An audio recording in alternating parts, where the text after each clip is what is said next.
감사하신 주님,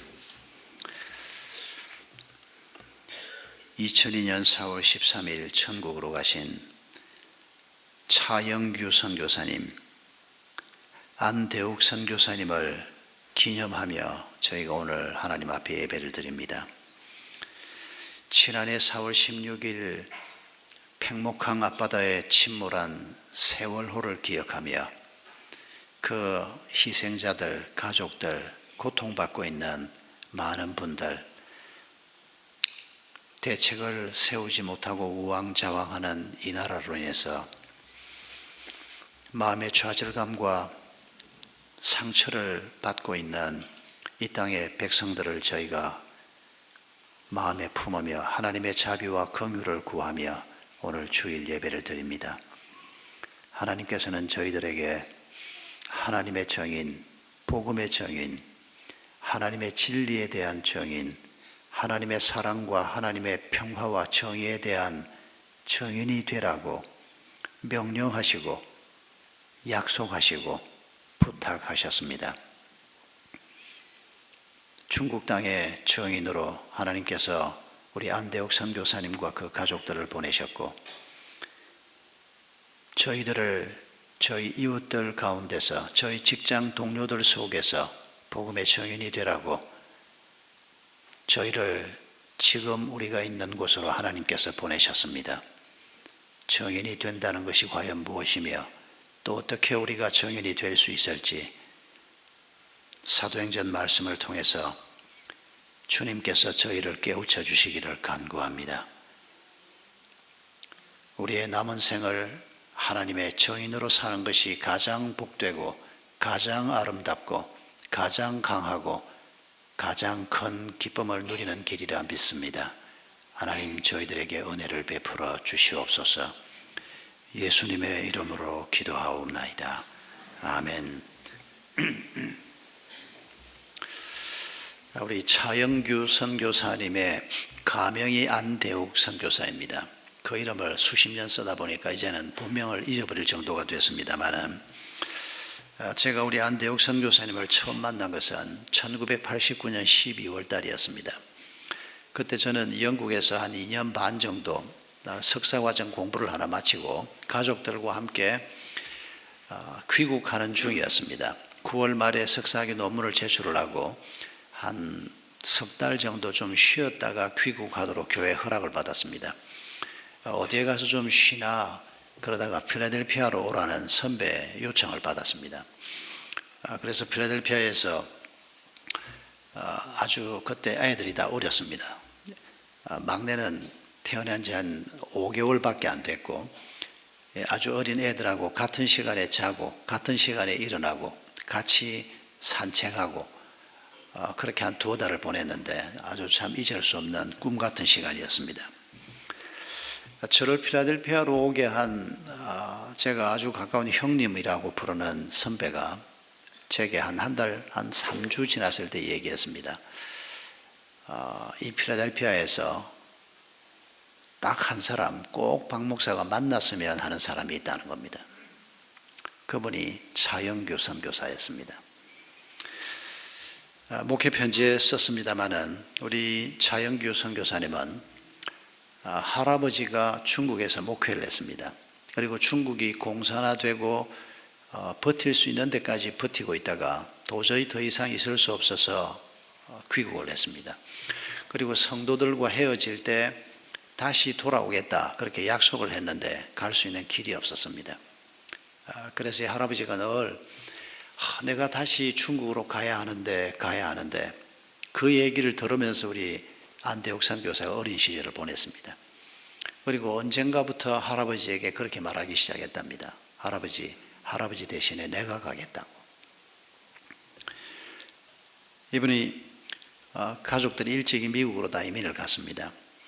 그리고 웨스트민스터 신학대학원에서 신학 공부를 하고, 그리고 중국 선교사로 가는 가장 좋은 길이 영어 교수로 가는 길이라는 것을 알고 템플 대학에서 영문학을 박사학위 과정 공부를 진행을 했습니다.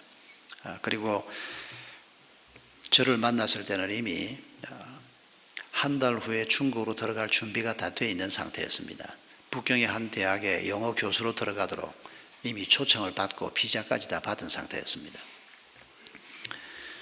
제가 그분을 만났을 때 받은 인상은 처음 만나는 분이었지만은 사람이 아주 마음이 깨끗한 사람이었습니다.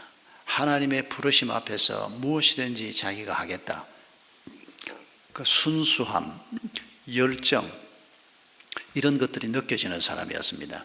그래서 마음속으로 제가 한 2시간 같이 만나면서 이 사람을 내가 도우면 하나님이 참 기뻐하시겠다. 자신도 모르게 그런 마음이 들었습니다. 그런 얘기를 그분한테 하지는 않았습니다만은 그리고 그 이듬해 1990년 1월 둘째 주일에 그때 제가 섬기던 서울 영동교회 와서 이분이 주일날 예배 설교를 하는 것으로 동역이 시작이 됐습니다.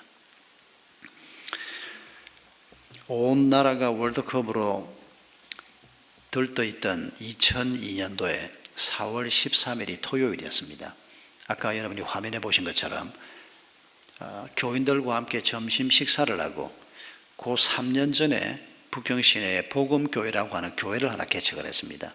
그게 중국인들이 모이는 교회였는데 교인들하고 점심을 먹고 그리고 집으로 돌아가는 길에 교통사고가 났습니다.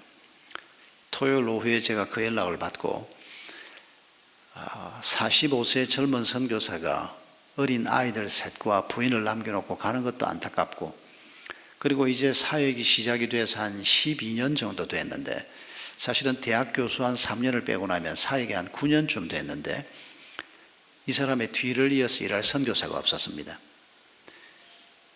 그래서 그때 제 마음에 우리 동아시아 선교회가 이제 중국 사역을 그만둬야 되겠구나 그런 생각을 하고 제가 월요일 날 중국으로 들어갔습니다. 공항에 우리 안대옥 선교사의 큰아이가 그때 고1이었는데 걔가 공항에 영접을 나왔습니다.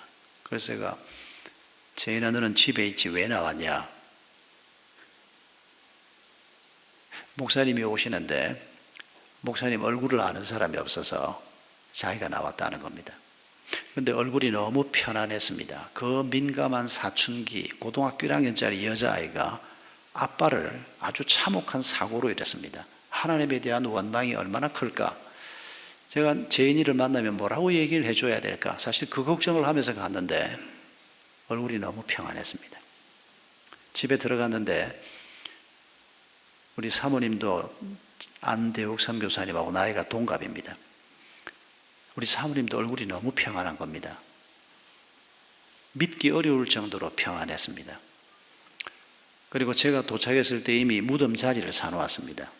저한테 하는 말이 차 목사 옆자리에 자기 무덤 자리도 사놓았다는 겁니다. 중국에서 일하다가 여기에 묻히겠다고.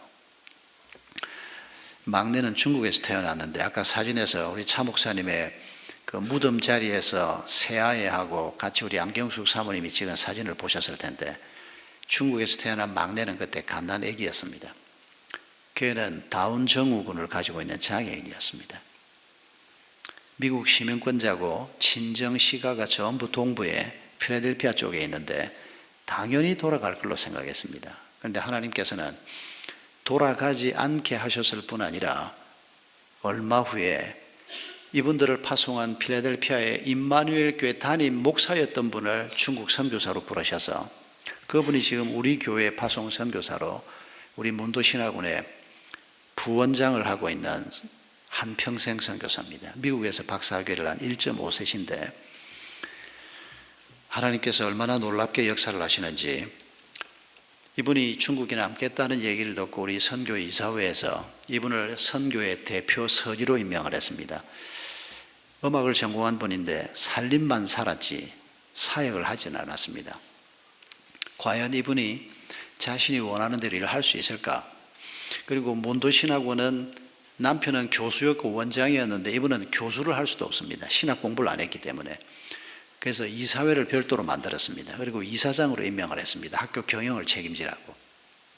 1년 동안에 너무도 놀라운 일들이 벌어졌습니다. 안대욱 선교사를 하나님께서는 중국인들을 위한 복음의 증인으로 보냈습니다. 여러분 오늘 우리가 1장 8절에서 하나님께서 우리에게 1세기 제자들은 물론이지만은 2000년이 지난 지금도 하나님의 백성으로 그리스도의 제자된 우리에게 내 정인이 되리라 라고 말씀하셨습니다. 여러분, 이 말씀을 우리가 주의 깊게 보면 너희들이 내 정인이 되도록 노력해라, 내 정인이 되도록 결단해라 이렇게 말씀하지 않고 하나님이 선포하고 계십니다. 내 백성인 너희들, 그리스도의 제자된 너희들이 내 정인이 될 것이다, 되리라 라고 선포하고 있습니다.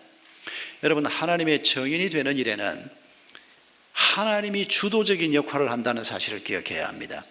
내가 결단을 해야 일이 이루어지고 실질적으로는 그 말이 틀린 말은 아닙니다. 그러나 하나님이 먼저 우리를 택하시고 하나님이 먼저 우리를 부르시고 하나님이 우리에게 깨닫게 하시고 그리고 우리의 결단을 하나님께서 부르시는 것을 기억하셔야 합니다. 하나님께서 안대옥 선교사를 부부를 중국으로 부르시고 그리고 12년이 지난 후에 먼저 남편을 불러가셨는데 그 뜻을 이해하기가 참 어려웠습니다. 그런데 그 부인의 마음속에 하나님이 불을 질렀습니다. 그리고 1년 동안 과연 이 일이 어떻게 될 건가 했는데 하나님이 행하신 놀라운 일 가운데 한두 가지 예만 들어보면 필라델피아 임마누엘 교회가 우리 차 목사님을 파송한 교회입니다. 그리고 서울 영동 교회가 공동 파송을 했습니다. 그런데 그 필라델피아 임마누엘 교회에 우리 차 목사님 빈소를 하나 만들어 놨습니다. 근데 순교 소식이 알려지고 난 다음에 얼마간 시간이 지난 후에 한 중국인 형제가 10시간을 운전을 해서 왔다면서, 그래서 차 목사하고 잘 아느냐? 한 번도 만난 적이 없다고. 만난 적도 없고 들은 적도 없었는데 이분이 중국인 그리스도인이었는데 이분이 차아무개라고 하는 한국인 그리스도인이 중국에서 순교했다는 소식을 문서를 통해서 듣고 충격을 받은 겁니다. 하나님이 그의 마음을 찌르신 것입니다. 10시간을 운전을 해서 차 목사님 사진 앞에 와서 몇 시간 동안을 그렇게 울면서 기도를 하더라는 겁니다.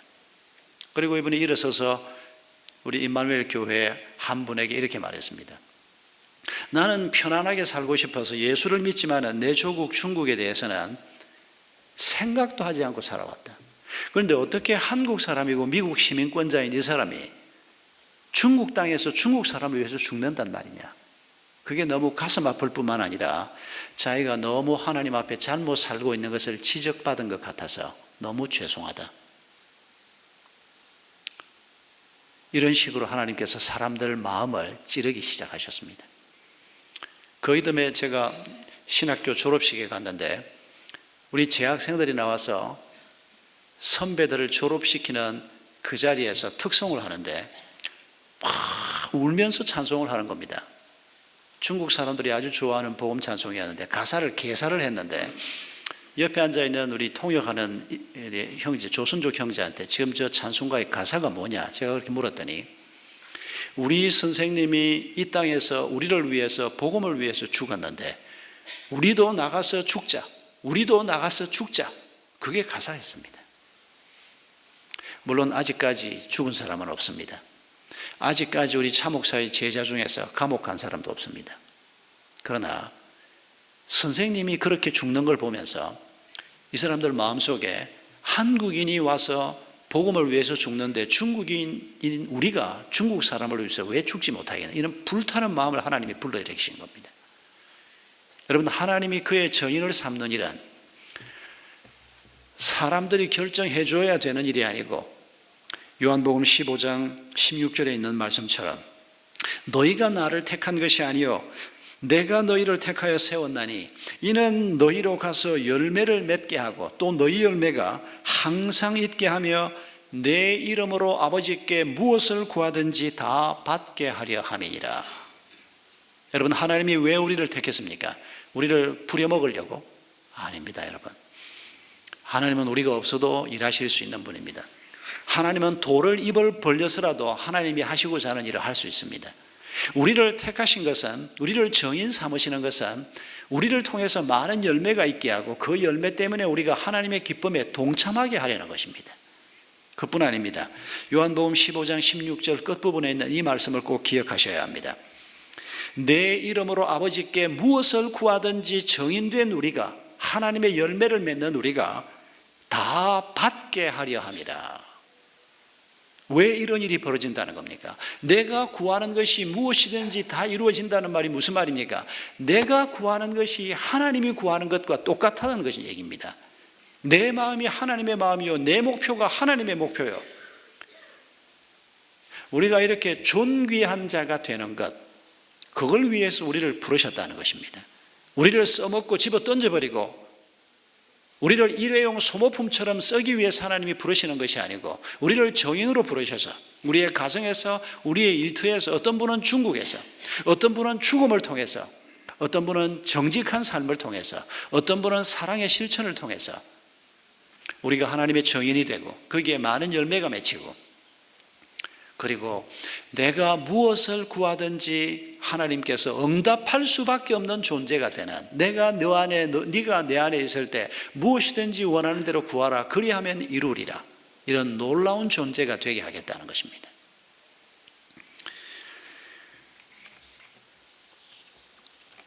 하나님께서 정의를 만들고자 할 때 항상 큰 문제가 있습니다. 제자들도 겪었던 문제고 우리도 겪고 있는 문제입니다.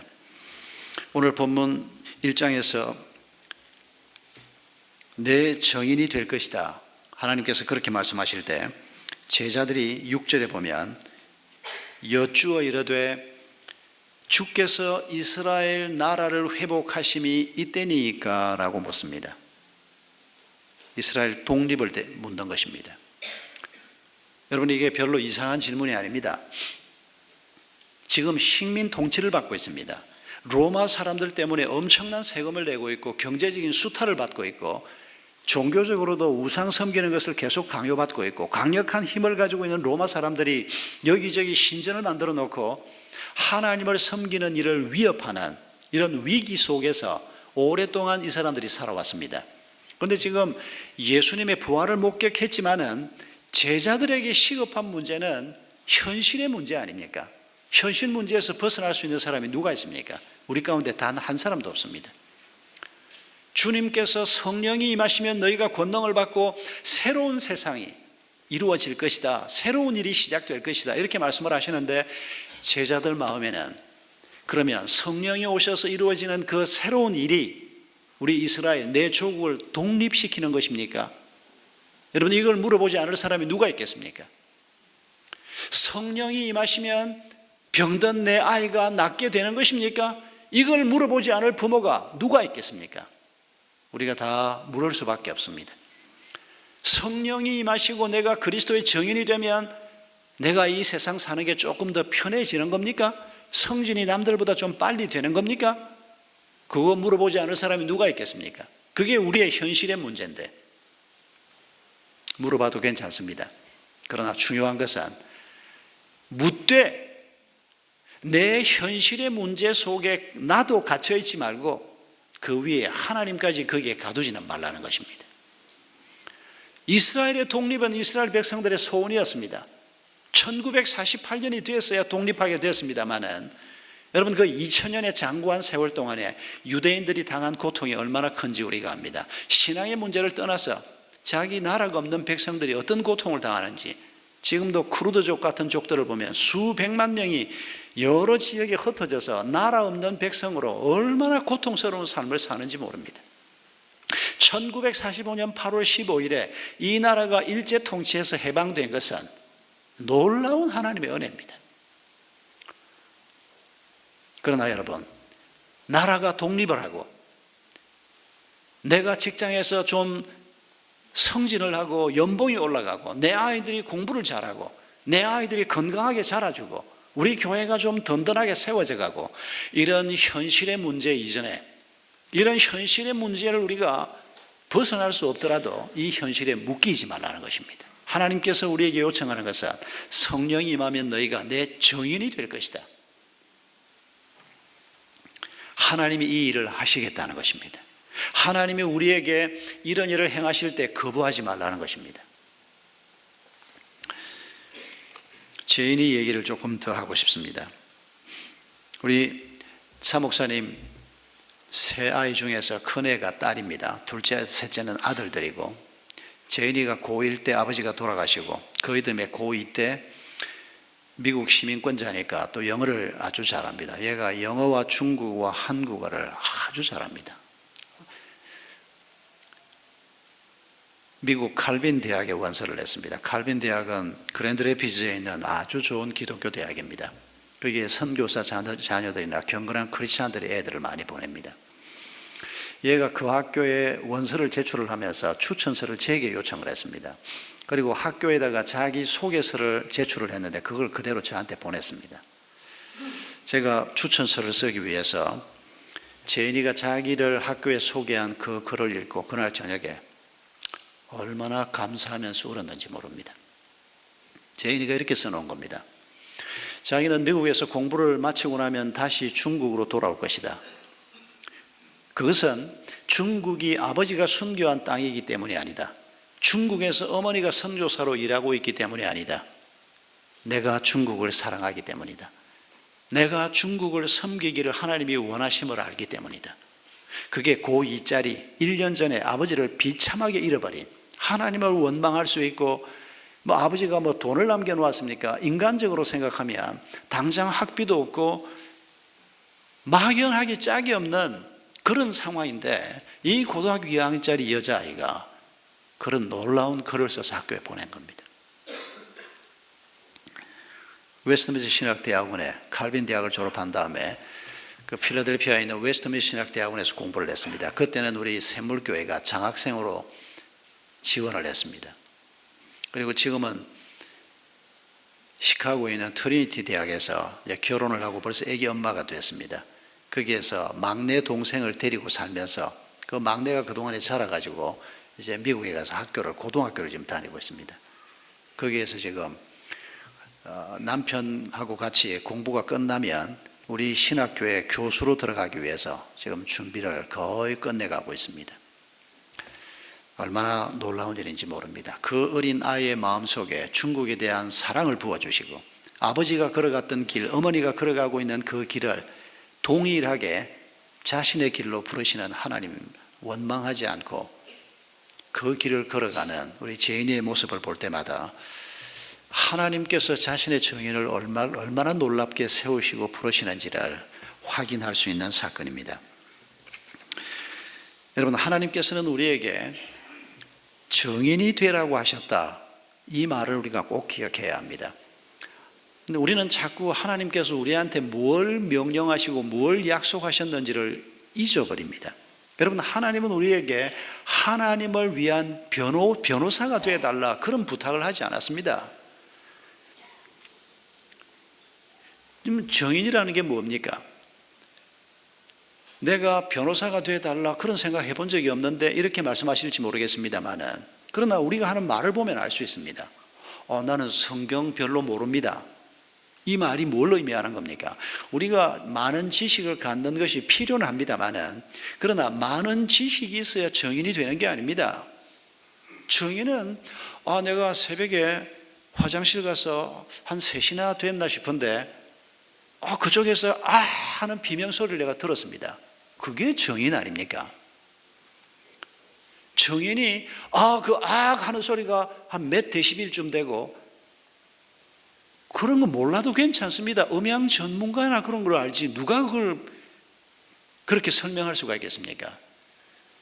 우리가 듣고 본 것을 말하는 사람이 정인입니다. 우리가 뭘 듣고 보았다는 겁니까?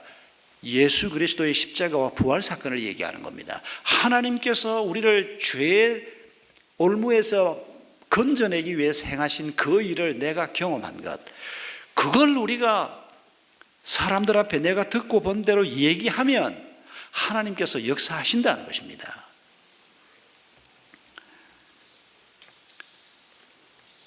하나님이 우리를 정인으로 쓰시겠다고 하는 이 말씀은 창세 때부터 하나님이 이미 가지고 계셨던 계획임을 기억하십시다. 창세기 1장 26절 이하를 보면 하나님께서 우리를 지으실 때 하나님의 형상을 따라 지었다고 말씀하셨습니다. 여러분이 형상이라고 하는 단어가 무슨 단어인지 기억나십니까? 잊어버려도 괜찮습니다. 제가 자주 말씀할 것이기 때문입니다.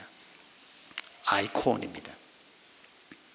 구약 성경을, 히브리어로 기록되어 있는 구약 성경을 예수님 오시기 한 260여 년 전에 그 당시 세계어로 이미 사용되고 있던 그리스로 번역을 했습니다. 여기 창세기 1장 26절에 나오는 형상이라고 하는 단어를 그리스로 번역을 할 때 이콘이라고 번역을 했습니다. 이걸 영어에서 그대로 가져와서 아이콘으로 씁니다. 지금 여러분, 이거 뭔지 우리가 잘 알지 않습니까? 제가 새벽기도 마치고 제 방에 들어가면 항상 컴퓨터 켜고 그러면 아이콘들이 쭉 뜨면 이라고 하는 아이콘을 찍으면 우리 교회 홈페이지가 뜹니다. 눈에 보이는 건 그 그림, 조그만한 그림인데 그 뒤에 감추어져 있는 본체가 있습니다. 우리가 하나님의 아이콘이라는 것입니다. 우리를 클릭을 하면 뭐가 떠야 된다는 겁니까? 하나님이 떠야 한다는 겁니다.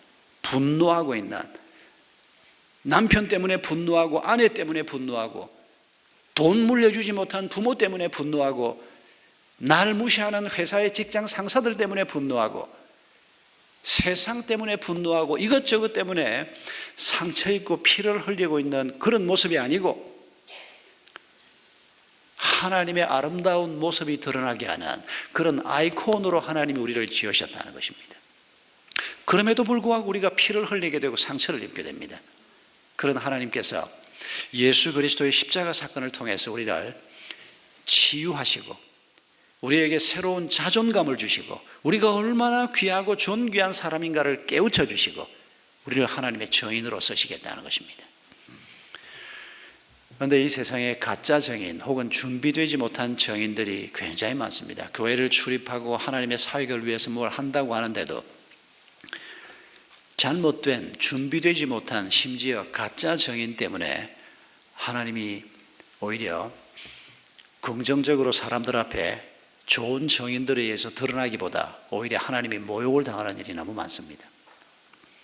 그 중에 가장 안타까운 사건이 지난 세월호 사건이었습니다. 여러분, 세월호 사건의 가장 중요한 책임을 져야 할 사람 중에 한 사람이 유병헌 목사였습니다. 구원파라고 불리우는,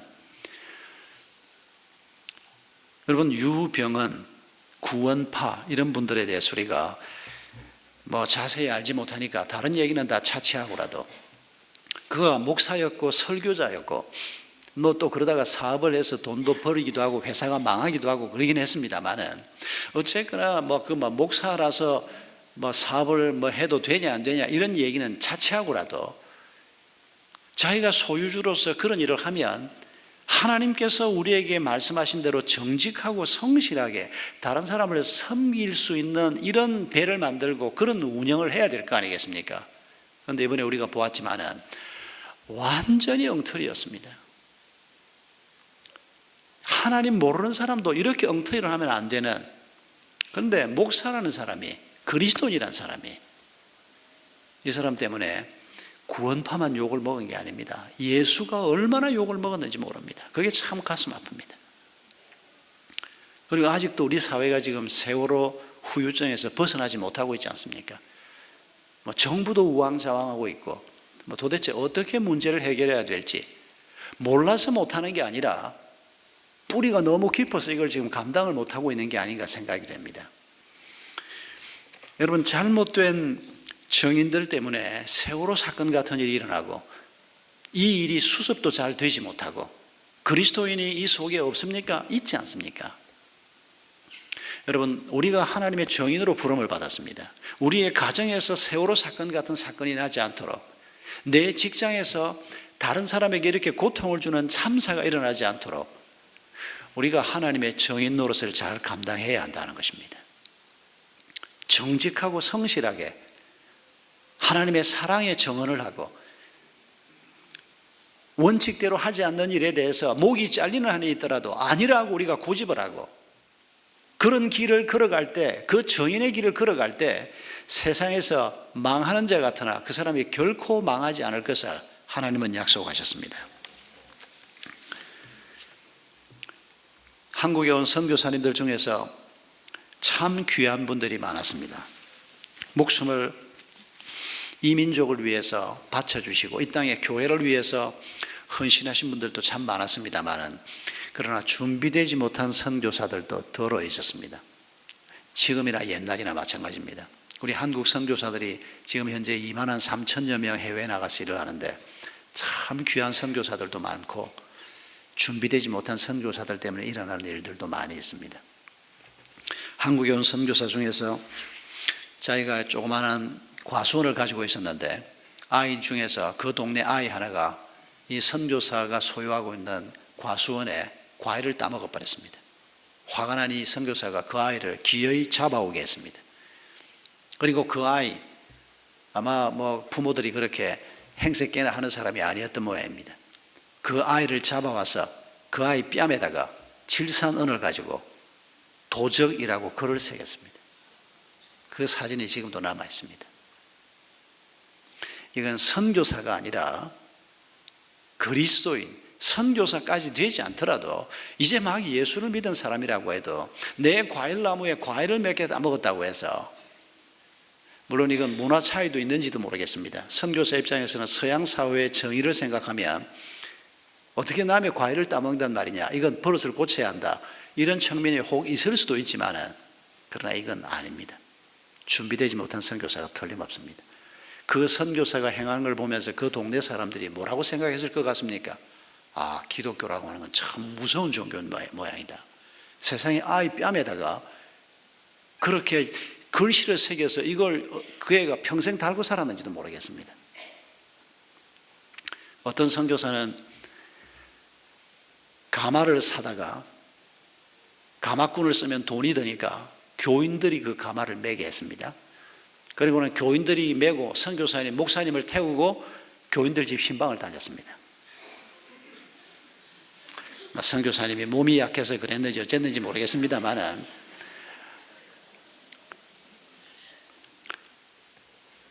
여러분, 우리도 직장에서나 우리의 가정에서 우리 아이들 앞에서 부부가 서로 돕는 배필이 돼서 잘 사는 모습을 아이들 앞에 보여주면 아이들이 아, 저렇게 행복하게 살 수 있구나, 나도 결혼하고 싶다, 자연스럽게 건강한 결혼관, 건강한 인생관을 가지고 자랄 수가 있습니다. 부모가 실패했을 때는 애들 앞에서 아, 이건 아빠가 잘못했다, 엄마가 잘못했다, 아, 실수했을 때는 이렇게 하나님 앞에 용서를 빌면 되는구나. 부모한테 이걸 배우지 못하면 아이들 인생은 대단히 힘들어집니다. 어디 가서 배우겠습니까? 부모한테 배우는 게 가장 확실하고 좋은 겁니다. 부모하고 함께 사는 가정에서 정직을 배우지 못하고 거룩을 배우지 못하고 성실을 배우지 못하면 인생은 참 힘들어집니다. 부모는 자식들 앞에서 복음의 증인이 되어야 합니다. 부부는 서로에 대해서 증인이 되어야 합니다. 직장에서 우리는, 이웃들 속에서 우리는 사람들이 하나님을 보지 않습니다. 볼 줄을 모르기 때문입니다. 여러분, 아파트에 사는 이웃들이 은혜샘물교회 목사가 박 목사인지 김 목사인지 어떻게 합니까? 안 오는데. 성경을 안 읽는데 성경이 뭔지를 어떻게 합니까? 그 사람들이 오직 보는 것은 이웃에 살고 있는 교회 다닌다는 나를 보고 있습니다. 그 사람들이 보고 있는 것은 고등학교 동창회, 대학 동창회 때 가끔씩 보는 내 친구 아무개가 예수 믿는다던데, 그래서 우리를 보면서 아, 하나님은 이런 존재구나. 여러분, 우리가 바로 그런 자리에 서 있다는 걸 기억해야 합니다. 여러분, 우리가 부족한 사람, 연약한 사람이라도 우리의 말 하나, 우리의 어떤 사건을 해결하는 태도 하나가 우리 주변 많은 사람들에게 여러분이 원하든 원치 않든 어차피 영향은 미치게 되어 있습니다. 피할 수가 없습니다. 잘하는 것만 남아 있습니다. 하나님의 은혜가 필요합니다. 내가 노력해서 잘 되는 거, 그것만 가지고는 할 수 없는 일이기 때문에 하나님께서 우리에게 이렇게 성령의 은혜를 베푸시겠다는 겁니다. 현실에 묶여서 먹고 사는 일에 매달려서, 당연합니다. 먹고 사는 일이 얼마나 중요합니까? 아이들에게 새끼 밥을 먹이는 게 그냥 이루어지는 일입니까? 그러나 거기에 묶이지 말라는 것입니다. 목숨 거기에 걸지 말라는 겁니다. 하나님과 친밀해지고 하나님과 내가 하나가 되는 이 놀라운 하나님과의 관계, 이 정인되는 삶에 우리가 인생을 걸고 길을 걸어가면 하나님의 모든 좋은 것들이 공급될 것이라고 약속하고 계시는 것입니다. 예수님께서는 제자들에게 예루살렘을 떠나지 말고 오실 성령님을 기다리라고 얘기했습니다. 오순절날 성령 강림하신 이 사건을 놓고 지난 한 100여 년 동안 치열한 논쟁이 있었습니다. 제가 대학원을 다닐 때 이 사도행전 2장에 나오는 성령 강림 사건에 대해서 저희들을 가르쳤던 선생님이 뭐라고 가르쳤는가 하니까, 이건 서양에서부터 온 가르침입니다만은 저수지론 이런 이론이 있습니다. 성령이 사도행전 2장에 임하는데 이때 임한 성령이 저수지에 물이 가득한 것처럼 이 세상에 이때 임한 성령이 가득하게 임재해서 이 저수지에 물이 수로를 타고 내려가서 이 밭 저 밭으로 이 사람 이 집 저 집에 식수로 공급이 되는 것처럼 이때 임한 성령께서 이후 세대에 공급이 되는 이런 설명을 저수지론이라고 얘기합니다. 저희들이 그걸 배웠습니다. 그런데 성경을 읽으면 읽을수록 이 이론에 동의가 안 되는 겁니다. 그래서 제가 젊은 목사 때 저희 교단지에다가 그 이론에 반박하는 글을 썼다가 아주 큰 코를 다칠 뻔했습니다. 물론 격려도 많이 받았습니다. 어떤 분이 전혀 모르는 연세 드신 목사님이 전화를 해서 박 목사가 이런 생각을 가지고 있냐고, 이걸 보고 너무 놀랍고 감사하다고, 그런 분도 계시긴 했지만 더 많은 사람들은 아주 위험하다, 박 목사가 가지고 있는 성경 해석관에 문제가 있다, 이런 지적도 많이 받았습니다. 다행히 쫓겨나진 않았습니다만은 오늘에 와서는 그렇게 생각하는 사람이 많지 않습니다. 복음적인 교단 안에서도 저수지론이 아니고, 왜냐하면 여러분 베드로와 사도들이 받은 명령이 무엇입니까? 복음의 증인이 되라는 것입니다. 땅끝까지 제자를 삼는 사역을, 지상 대명령을 순종하라는 겁니다. 우리도 똑같은 명령을 받았습니다. 부족한 우리도 가정에서 복음의 증인이 돼야 되고, 허물 많은 우리 부모들이 애들 앞에서 하나님을 보여주는 자가 되어야 합니다. 일터에 나가서도 우리가 그거 하지 않으면 안 됩니다. 그런 곳으로 부름을 받았는데, 똑같은 명령, 똑같은 부름, 똑같은 사명을 받았는데 똑같은 성령이 임하지 않으면 우리가 어떻게 그 일을 감당한단 말입니까? 2000년 전에 임하신 그 성령이 오늘도 똑같이 역사하십니다. 2000년 전에 임한 그 성령이 계시적인 사건이고 되풀이 되지 않는다고 하는 것은 한 가지 관점에서만 우리가 동의할 수 있습니다. 우리가 교회를 시작할 때 창립 감사 예배를 드립니다. 창립 감사 예배는 한 번 드리지 두 번 다시 드리지 않습니다. 여러분, 사도행전 2장에 나오는 이 성령 강림 사건은 신약 교회의 창립식과 같은 사건입니다. 그런 점에서 이 사건은 반복되지 않습니다. 그러나 성령은 동일한 역사를 날마다 계속하시는 것입니다. 우리가 바로 증인되어야 하기 때문입니다. 여러분, 성령이 임할 때 예루살렘을 떠나지 말라고 하는 이 말을 우리가 생각해 보면, 여러분, 우리는 예루살렘 그러면 뭐를 생각하는지 모르겠습니다만 제자들이 그 당시에 예루살렘 그러면 뭐가 떠오를 것 같습니까? 이분들은 주로 갈릴리 사람들이 많았습니다. 시골 분들이 많았습니다. 예루살렘이 그 당시 전 세계적으로 큰 도시는 아니었지만은 이스라엘 땅에서는 제일 큰 도시입니다. 인구가 평소에 한 3, 4만 이상 되는 도시인데 그 정도면 2000년 전에 큰 도시였습니다. 지난주에도 서울을 제가 한번 나갔다 왔는데 한번 다녀온 다음에 이거 두 번 다시 들어올 일이 없었으면 이런 생각을 하고 내려왔습니다. 복잡하고 매연이 많고 차들이 낮인데도 얼마나 많은지, 시간이 지날수록 동백이 너무 좋다 이렇게 느낍니다. 여러분이 동의를 하시든 안 하시든, 우리 애들은 절대 동의를 안 합니다만은 분당에서 이사 내려올 때 동백에 일을 하더라도 집은 분당 좀 있으면 안 되냐고 우리 아이들이 그러는 걸 뿌리치고 이사를 오긴 왔습니다만은, 여러분, 갈릴리 분들이 예루살렘을 놓고 복잡하다 당연히 있었을 겁니다. 그런데 그게 문제가 아닙니다. 여러분, 이 예루살렘은 베드로나 제자들에게 꼴도 배기 싫은 도시입니다. 왜입니까? 여기에서 그들이 사랑하는 스승 예수 그리스도를 배신했습니다. 그냥 배신한 게 아닙니다. 죽음의 두려움 때문에, 그 공포 때문에 그들이 목숨을 걸고 사랑하리라고 작정했던 그 서성 예수를 내버려 놓고 다 도망쳤습니다.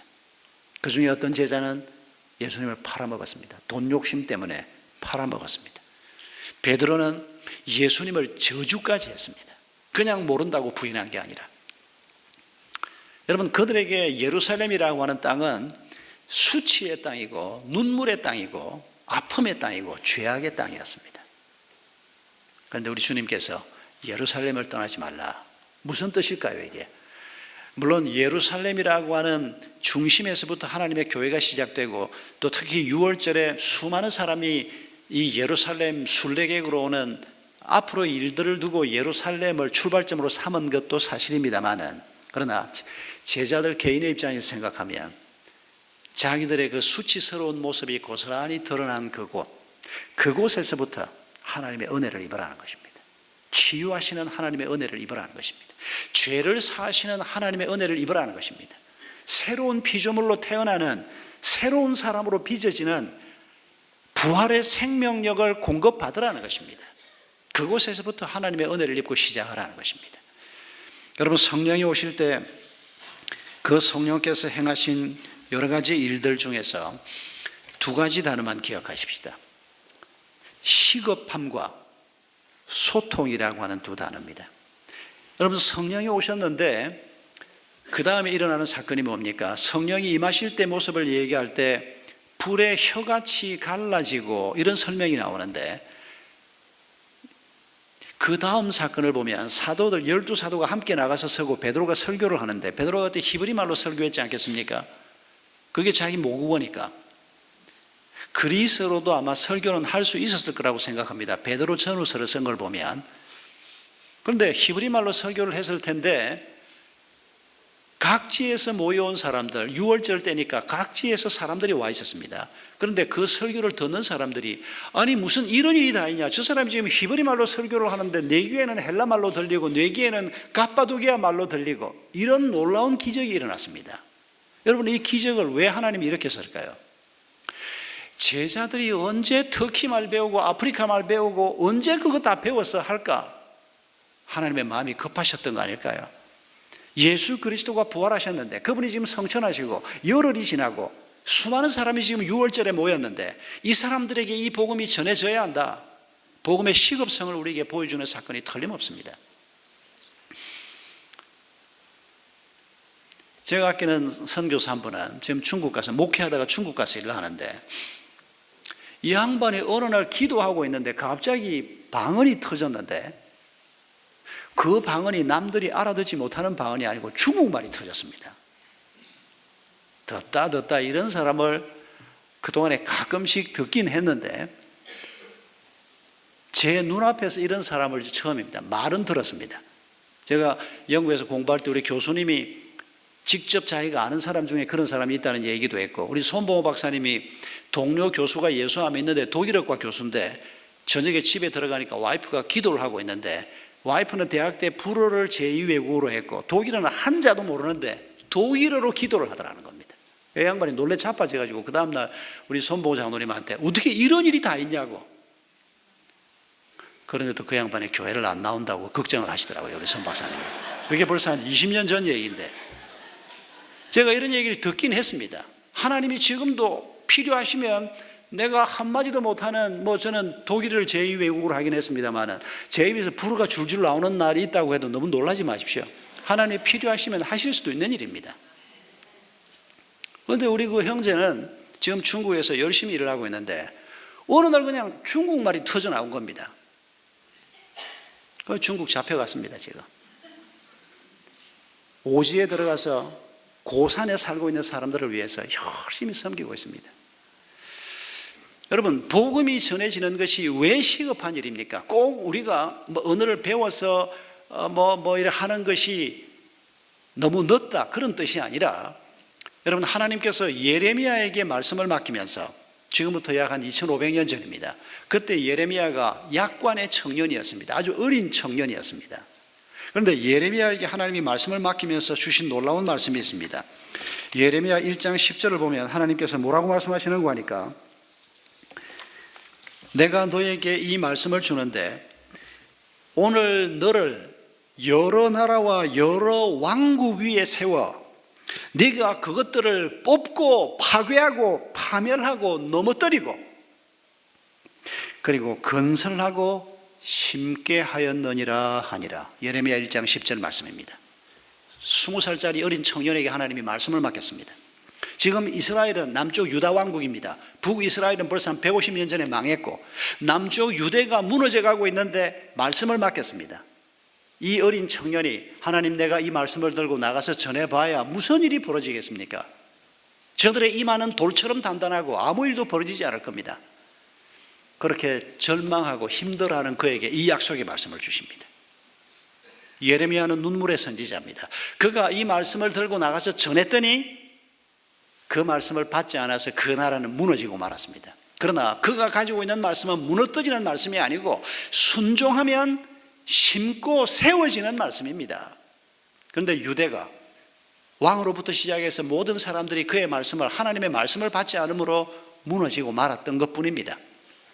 여러분, 우리가 받은 말씀이 바로 이런 말씀이라는 겁니다. 우리가 정언하려고 하는 말씀이 그가 그 복음을 받으면 그의 집이 살 것이고 그의 자손들이 살 것이고 그의 집안이 천대에 이르도록 하나님의 은혜를 누릴 것이고 그 말씀을 거부하면 뿌리가 뽑힐 것이고 파괴될 것이고, 이런 복음을 하나님께서 우리에게 맡기셨으니, 이런 복음에 대한 정인이 되게 하셨으니 여러분, 이 복음이 얼마나 중요한 것인가 말입니다.